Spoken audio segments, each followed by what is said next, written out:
All right, guys, welcome back to the channel, and I'm here again with the Phenom Tien Lu.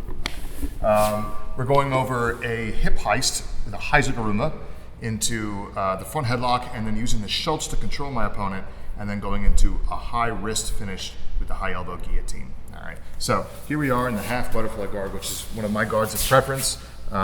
Here we are working on my opponent, and there are times where your opponent's going to deny you upper body and lower body submission attacks, arm drags, other things like that. And this usually happens when they start posturing up and they try to play heavy, and as a result, trying to elevate them, go under them becomes very difficult, because every time you do, they just post on your body, and they just don't let you go under, and being quite annoying. Whenever you see this kind of thing and they're more upright with their posture like this is the perfect time to start heisting up yourself, okay?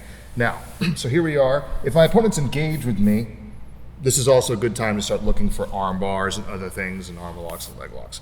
But sometimes I'll just play back coy, okay? When this sort of thing happens, I'm gonna switch to a collar tie.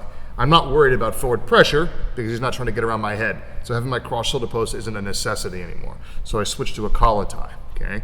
Now I'm gonna start going to a power prop where I swim my elbow out and I post up on my elbow.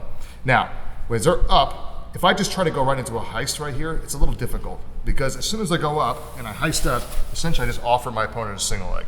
Now, it's not the end of the world. There are things I can do from here, but he can also spin around on my back, okay? And that can be a real problem. So what I want to do is distract him, create a little kazushi from the go. So as I'm right here and he's leaning back, etc., and I switch that collar tie and I power prop up, I'm going to do a heist. That's where I put my foot right on my opponent's knee, and I kick out his knee, all right? When I do this, it's going to force his hands to the mat and off balance my opponent, like that.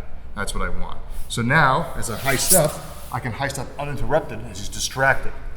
And then I shoot right into my front headlock. I take a chin strap, and I take a grip around my opponent's tricep like so. Everything's pulling in towards me. Now, when I'm right here, there's a problem. My opponent has two major options that I've got to contend with. Because my arm is around his shoulder, it's very easy for good wrestlers to start short dragging you, where they post on your elbow and they just whoosh, throw you on by, and they can start taking your back, okay? So that's problem number one.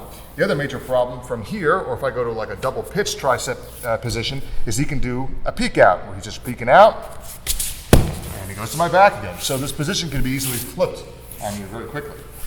So what I like to do is go from here and go into a Schultz position, made famous by Mark Schultz, where I come up right here, go palm to palm, and I drive my opponent's elbow across, and my head wedges right underneath right here. So if he tries to short drag me, there's nowhere to short drag. He tries to peek out. Go for a peek out. It's hard, he can't even move. The most common reaction you'll get from here is they'll push out on their elbow because they're afraid of strangling pressure. And as they drive out on that elbow, just like so, it opens up my opponent's neck. So I bring my knee to the floor and I punch up with a high wrist position. So my knuckles get right over my opponent's shoulder line. The high wrist works a little different than low wrist strangles. Low wrist strangles have a lot of counters. The high wrist does not, okay? The high wrist gives me very strong ability to close off on both of his carotids. So as I'm here controlling, I go hand that punches against my pectoral, and then I just connect hand on top of hand, just like so. From here, I shoot my knees in, and then as I fall back, my leg comes over the top, and he strangles out right immediately, just like so. If you enjoyed this video and you're hungry for more, make sure to follow us on Instagram, Facebook, and to check out the website for more content and updates on the grand opening.